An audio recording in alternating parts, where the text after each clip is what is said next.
Chapter 13. By rights, the Rougeaus should have been fired there and then. All the wrestlers who went on the European tour seemed certain they would be, and I knew wrestlers who'd been fired for less. But the next morning, after I'd had time to think about it, I was having my doubts. In fact, I was convinced that Pat Patterson knew, or at least had an idea that something was going down. Why else would Jocks jump me right in front of the foreman? And because of what he'd said, I wasn't even sure about Vince. To this day I still wonder if he knew I'd been set up. So as you can imagine, I was feeling pretty bad, mentally as well as physically. Oh, I was sore. But in one way I was glad to be on that European tour, because it meant at the end of it I could stop off at home for a week to see my dad. We flew to France, myself and Davey, Demolition, the Junkyard Dog, Don Morocco, Andre, and Tito Santana. Lanny Poffo, the brother of Randy Savage, was also there. He was very good at poetry and talking on the microphone, but as a wrestler, well, when you picked him up, he was like a lump of concrete. While we took the long route, the 747, Lanny's brother Randy, and of course Elizabeth, were flown out from New York by Concorde. But they were only joining the tour for a couple of nights and then they flew back. WWF television was being broadcast in France and Italy on one of the satellite channels, and had become very popular. So every night of that tour was a sellout. For the first few days I still felt rough. Well, as you can imagine, losing 4 teeth like that, and then all the stitches, I couldn't even eat properly. But in the ring, I knew I'd be okay with Demolition. They treated me like a baby, although the fans would never have known any difference. We wrestled exactly as we would normally wrestle, except, with me, there were no shots above the neck. We had the same referee for the whole of that tour, a cocky little bastard who thought he was running the show. Towards the end of the tour I wrestled Greg Valentine in a singles match, and I beat him, 1, 2, 3, but I knew I had at least another 10 minutes of stuff to do before I was going to nail him with the flying headbutt. In other words, the referee cut the match short with a very fast count.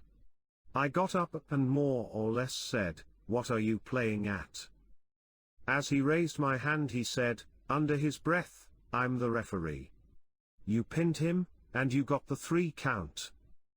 I said, "That wasn't the finish, you daft bastard." You see, it was the people who were really cheated, not me. He did this with a few different wrestlers on the tour, and he really thought he was somebody. So, a couple of nights before we finished in Italy, we were all in the hotel bar for a reception. And the referee was there, strutting round in his nice white tuxedo. Davey leaned over to me and said, "Tommy, shall we do him?" I said, "Dave, I'm not really concerned. I know he's a prick anyway." Anyway, later on that night, somebody spilled, or maybe threw, a big, tall glass of red wine all over the back of his white tuxedo. But the referee didn't know and he carried on walking round with that everybody look at me attitude. On the final night before we left, we sat around having a few beers, and sure enough, that little prick was there again. I looked at him, looked at Davey, and said, "Was that it then, or what?" So Davey went up to his hotel room, which was next door but one to the referee's. Mine was in the middle. All the rooms had little balconies, which were close enough to jump to from one to the other. And that's what Davey did. He jumped from his balcony onto mine, and then to the referee's, and as luck would have it, he'd left his balcony door wide open. Davey went in the bedroom and found the referee's suitcases all packed neat and tidy and ready for the early morning flight back to New York. I wasn't there, and I didn't see, but when Davey came back, he told me he'd made a few alterations to the referee's clothes. Which was fair enough, seeing the referee was cutting everybody else's matches short. Nick Bockwinkel, who at one time had been the AWA World Heavyweight Champion, was the road agent in charge of that tour. Don Morocco had recently turned babyface and gone from wearing black wrestling trunks to blue, so we called him Big Blue. We were standing around waiting to do some interviews, myself and Davey, Don Morocco, Demolition, and a few others, when I spotted Nick Bockwinkel coming towards us. I leaned over to Don and said, "Blue, why don't you do your impression of Bockwinkel for us?" Don hadn't seen Nick, so he did. "Ahaw, ahaw, ahaw, my boy," which was exactly how Nick Bockwinkel laughs and talks. Nick was standing right behind him, listening, and although he didn't say anything at the time, I could tell he was mad. Morocco made things even worse when we had to do a press conference. We had to sit at a long table in front of the TV cameras and the reporters, but I must admit, some of us had had a couple of drinks. Don Morocco included. Nick Bockwinkel stood watching what was going on, and for some reason he said something about the AWA title which was wrong. He made a mistake. But Morocco, who was drunk, shouted, "What the fuck would you know? I've drawn more people than you ever could." You see, when Morocco had a few, he thought he was the man who sold everything out for all those years. The next night, the junkyard dog got himself into trouble when he decided to relieve himself on the back of the coach driver's seat. The coach had already stopped outside our hotel, so really, there was no need.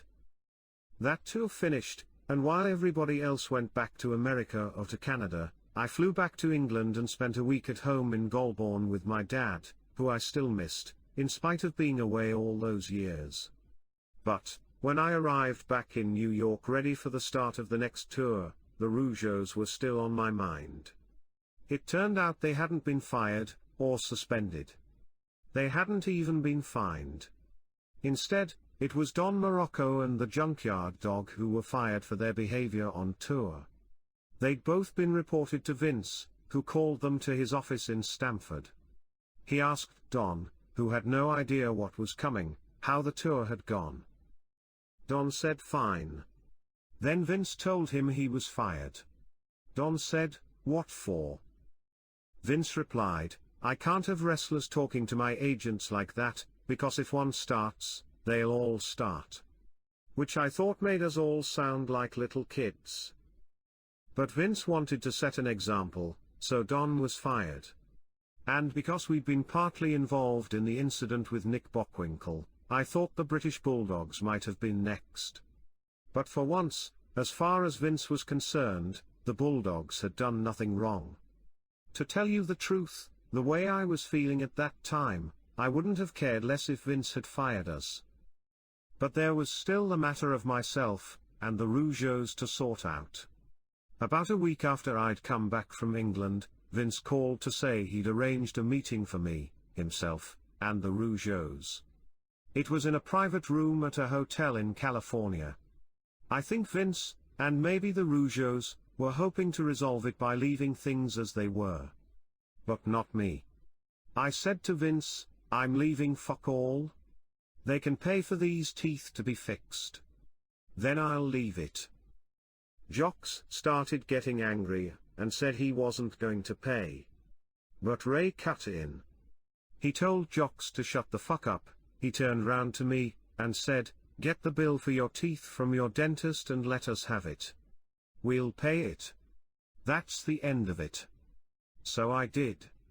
I got a dentist's bill for about $1,800 and gave it to them. And the Rougeaus paid. But it wasn't my bill. I had my teeth fixed for nothing.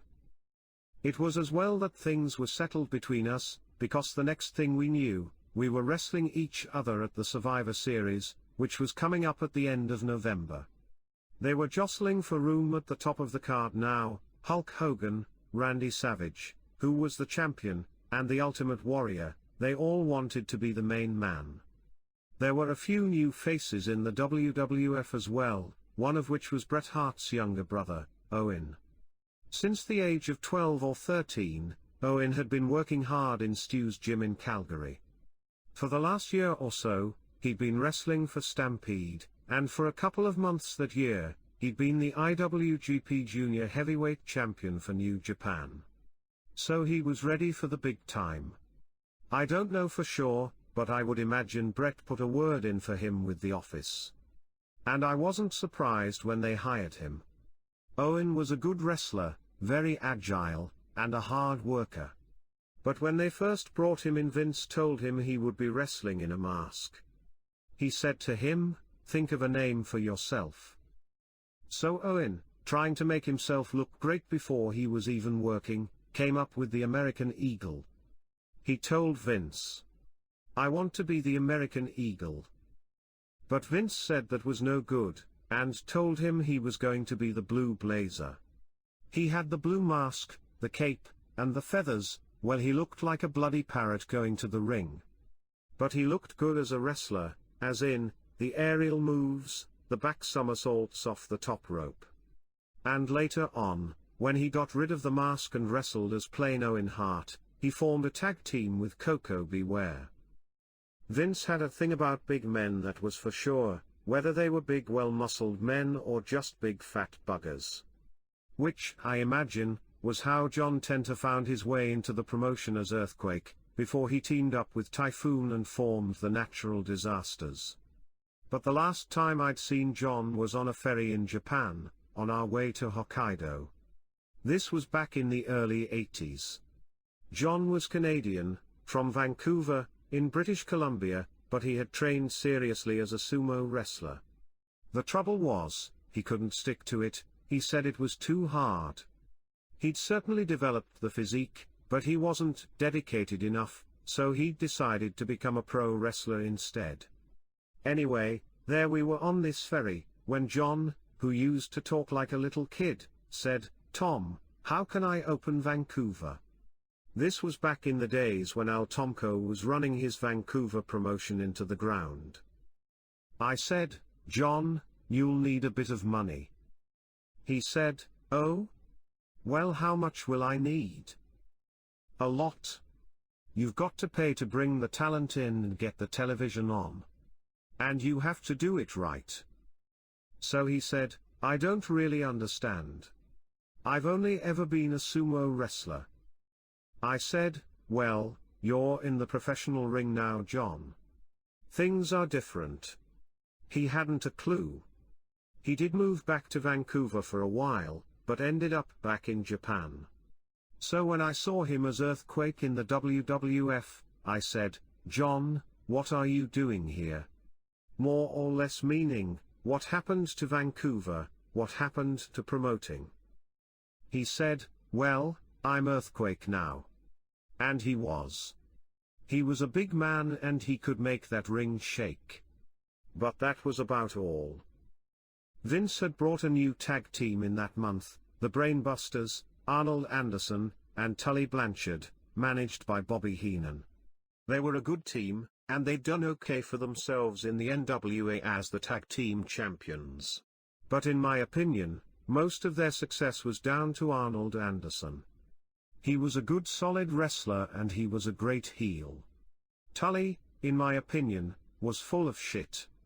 But apart from that, I think Vince had plans for the Brainbusters, and somewhere along the way, they involved the British Bulldogs. Or they would have done if it wasn't for something that happened in early November. The WWF tag team ranks were strong, business was great. I couldn't say for certain, but I probably earned more money that year than any other year, with the pay-per-views, the house shows and the royalties and everything. But, like most people, I still had my principles. We were in Chicago one night, the last night of a 3-week tour. As usual, right after the matches, Chief Jay was handing out the plane tickets for the flight to Syracuse and then the connecting flight home. The WWF always paid for the air tickets, the wrestlers paid for cars and hotels. When I went to get mine and Davy's tickets, Chief Jay told me there were none left. I said, "Why's that?" He said he didn't know, and I think he was telling the truth. I also think the reason why we didn't have any plane tickets might have been a punishment, a slap on the wrist, for something we'd done. But at that point, there was nothing the chief could do. which left us with a 200-mile drive to Syracuse before we could get back to Calgary. I was mad, well, we both were, because we were the only ones who didn't have a ticket. In fact, I was mad enough to have quit, just walked out, there and then, which I knew would have been a stupid thing to do. But, by the time we got back to the hotel to pick our stuff up, my mind was made up. I picked up the phone and put in an overseas call to Tokyo.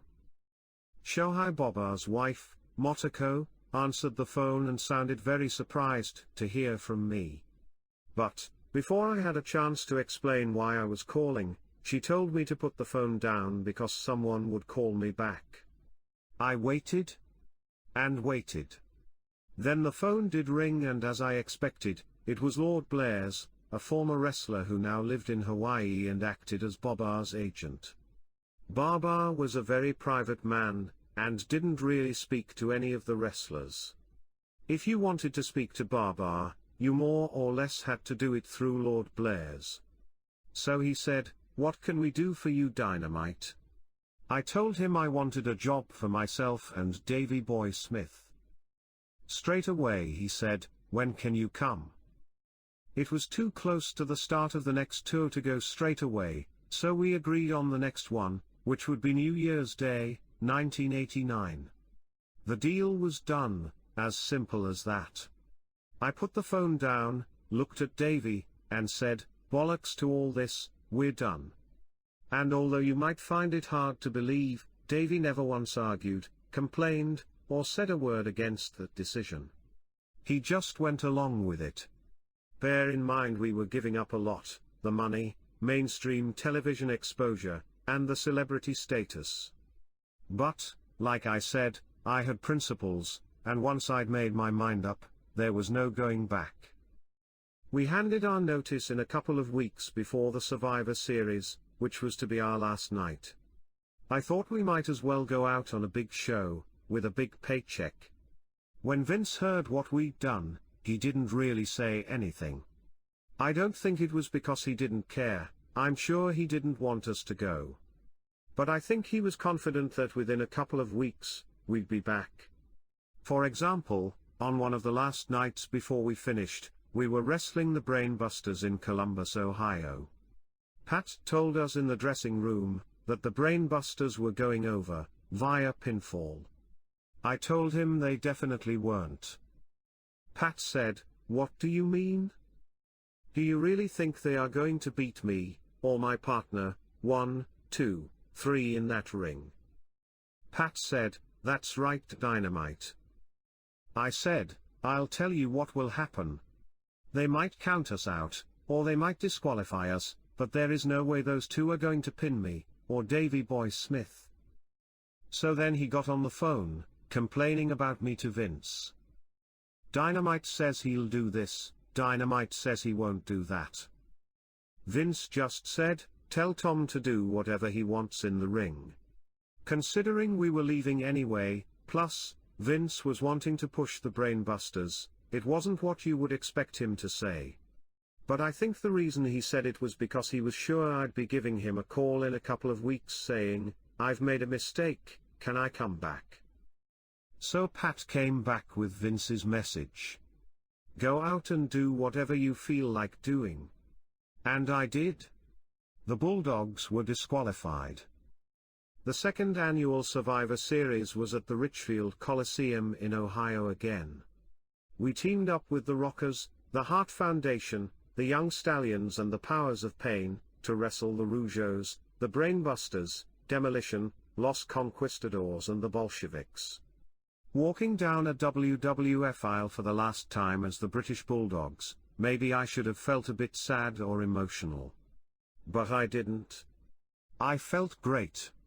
I'll be honest, I didn't even need that last match. If Vince had said to us, "Here boys, here's your $20,000. It's your last night, you don't need to work," not that he would have said that in a million years, I'd have taken the money and gone home. It was going to be an interesting match, for the simple reason there was the chance we might end up in the ring with the Rougeaus. As it was our last night for the WWF, who knows what could have happened. But it didn't work out like that. 5 minutes into the match, Bret Hart let them off the hook by pinning jocks and eliminating them from the match. And they were out of that ring like a shot. We stayed in until close to the end of the match when Smash caught me out and eliminated the Bulldogs. When we got back in the dressing room, there was no sign of the Rougeaus. They were long gone. I said to Pat Patterson, "That was a short one, wasn't it, Pat?" He didn't say a word. There was just one thing left for us to do before we had a last drink in the hotel bar. We had to give Matilda back to Vince. That dog had flown thousands of miles with us and chased our opponents across more rings than I could remember. I'll be honest, I'd never really cared much for her one way or the other. She was more Davy's dog than mine, but as our mascot, I thought Matilda had done a good job. Vince shook our hands, saying, "All the best, and see you soon." In 4 years, we must have caused enough trouble to have been fired a few times over. But I was pleased that we left on good terms, with no hard feelings. How did I feel about leaving the WWF? I felt pretty good. My back was sore, which was no big deal. That was more or less permanent now. As we headed for the airport and the flight back to Calgary, I was looking forward to spending more time at home, and going back to Japan, which I had missed. But what I think I was looking forward to more than anything was slowing down the crazy pace of life I'd been living for too long. Don't get me wrong, you had to work just as hard in Japan, in some ways even harder, but it was only for so many weeks, and then after that you knew you would get a break before the next tour.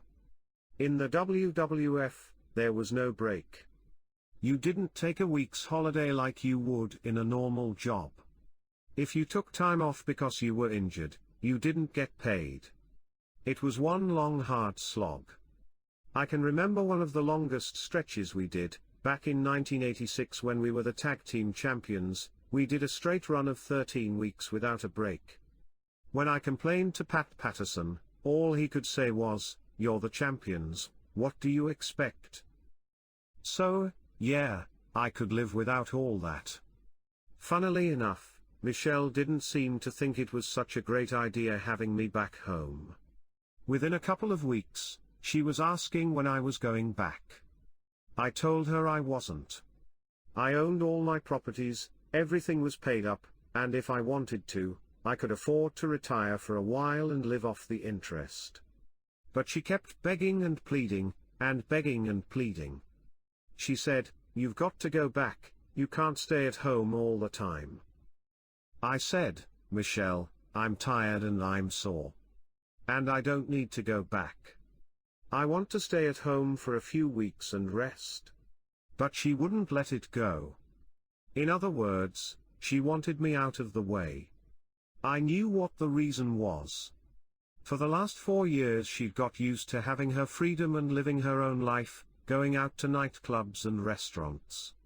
Now that I was back, I think she could see all that was going to change.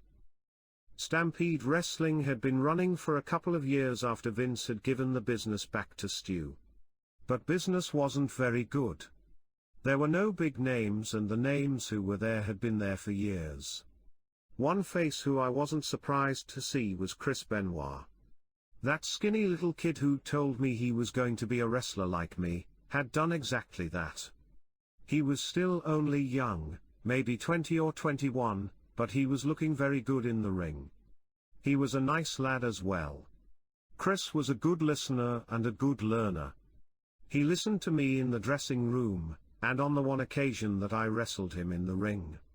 He wasn't a name then, and I know he went through some shit working for Stampede, but he came out of it as somebody I would definitely rate.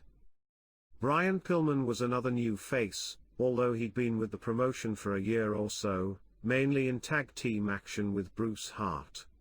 He used to play football with the Cincinnati Bengals, and in my opinion, he might have been better staying there. I trained with Brian in Stu's gym, and I showed him a few things, but I never really rated him as a pro wrestler. For example, he'd walk to the ring as a babyface, but with the exact same cocky attitude as when he was a heel. No smiling or shaking hands, or high fives with the fans. Later when he joined WCW and teamed up with Steve Austin as the Hollywood Blondes, he had exactly the same entrance as when he was a babyface in Stampede. Don't get me wrong, when he was with the right partner, he helped to make a great tag team, and I'll give him credit for being a good talker on the microphone, but the only move he did as a flyer was that big splash off the top rope. But apart from that, with us coming straight from the WWF, and all that television exposure, Stu wanted the British Bulldogs for his main event. And unlike a lot of other wrestlers who left the WWF, he could have us. I had to hand it to Davey Boy Smith, for once, he'd made a good decision. A lot of wrestlers couldn't use their ring names once they'd left the company, because they were the property of the WWF. But when Vince McMahon made us the British Bulldogs in 1985, Davey, or more likely, his wife, had that name trademarked. And at the time, I gave Davey credit for doing that, but even that backfired on me a few years later. When we went back to Stampede, the promotion was in a bit of a shambles. It wasn't organized, mainly because Stu was only around on television nights, and it seemed to be one or other of the Hart brothers who were running things. So you can imagine how surprised I was when Ross Hart came to me in the dressing room at the Pavilion and said, "Dynamite, we want you to take the book." In other words, he wanted me to be the foreman. I said, "Why?" Ross said, "The thing is, some of the other wrestlers are getting a bit out of hand, you know, on the road, and in hotels." I nodded, I knew exactly what he meant. He said, "The thing is, Dynamite, the wrestlers respect you." I thought about this for a minute, and then I said, "What's that got to do with anything?" So Ross said, "Well, the other thing is, we thought if we put you in charge, you won't act as stupid as you usually do either." So I said, "Okay, yeah, I'll take it." I must admit, I was thinking more about money and maybe a little bonus, which, in fact, I never got. But at the time, I thought being the foreman might be a good move. And one of the first things I did as booker was to bring Big Blue, Don Morocco, into the territory. But first I had to sort things out with Bruce Hart, who I'm sure thought I wasn't suitable as a foreman. Bruce wanted to carry on running the promotion his way, but he had been coming up with some stupid ideas. He liked to go overboard, throwing fire in people's faces, or having wrestlers spraying stuff in each other's eyes. That was Bruce. Anyway, we had a card in Medicine Hat one night and Don Morocco was wrestling a guy called Biff Wellington. Just before the match, Bruce Hart gave Morocco a bit of a pep talk, and I was standing right behind Bruce, listening to all the bullshit advice he was giving. Morocco looked at me, he knew I was in charge, he knew Bruce was trying to be in charge, and I just stood there shaking my head, as if to say, "Don't take any notice of what he's saying." So Don said to Bruce, "Yeah, right, okay," and Bruce disappeared. I said to Don, "Look, just go in there, beat the man with whatever you want to beat him with, but have a good match. You don't need any fire throwing, or being kicked in the balls, or throwing talcum powder in his face. And make him look good before you beat him. You see, in my opinion, if you go in, wipe the floor with a man, make him look like a piece of shit, and then just pin him, who have you beaten? Nobody." So Don went in, he had a good match with Biff, and then pinned him. It was a good match, but Bruce Hart was watching, and he thought otherwise. When he gets angry, he grits his teeth, shakes his head and throws a tantrum. That's true. And that's what he did when Don Morocco came back to the dressing room. He said, "Who the fuck told you to do that?" Don shrugged and said, "Well, Dynamite is in charge." Then Bruce came to me. He said, "Tom, I think you and me could be very good partners, as in joint foreman or bookers." I said, "No, Bruce, I'm just doing the job I've been told to do.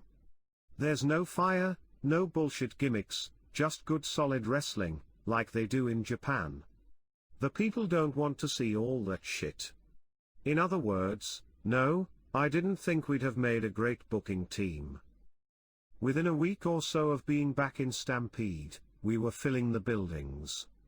All round the loop, the same towns that we used to go to, we sold out there as well. Just before Christmas, we beat Jerry Morrow and the Cuban Assassin to become the Stampede Tag Team Champions. It was only a couple of weeks away from our return visit to All Japan, and I figured, rather than have those belts sitting idle while we were away for a month, we might as well let somebody else have a crack at them. Davey Boy Smith went along with it, although if he thought he was the one who was going to be pinned, it would have been a different story. We had a match coming up with Makan Singh and Vakan Singh, otherwise known as Mike Shaw and Gary Albright. Mike, who wrestled as a lot of different characters over the years, including Bastion Booger in the WWF, was a good man. But his ability, with being so big, was very, well, marks out of 10, I could only give him 2. Outside of the ring, he was a nice man. Gary was fairly new to pro wrestling, but he had a very good, strong Olympic style. Plus he was a big man, he had a mean face, and made a great heel. The day before our match, he came to me and said, "Tommy, you know me. I'm okay, you know." I said, "What do you mean, Gary?" "It's okay, I'll do whatever you want in the ring." What he meant was, would I take care of him during the match? I said, "Don't worry." And I did take care of him. We wrestled a decent match, considering Mike Shaw's limitations, and 15 or 20 minutes into it, Gary hit me with a terrific belly-to-belly suplex and pinned me. 1, 2, 3. The Singhs were the new tag team champions. That match didn't need to have ended like that. If we'd wanted to, we could have wiped the floor with them. But unlike the Harts, and unlike an awful lot of other wrestlers, I was never glorified. To me, win, lose or draw, the only thing that matters is having a good match. The night after that match was New Year's Eve, but for the British Bulldogs, there was no time for celebrations. It had been 3 years since we'd wrestled in Japan, and as we made the connecting flight to Vancouver and then on to Tokyo, it felt like the old times again.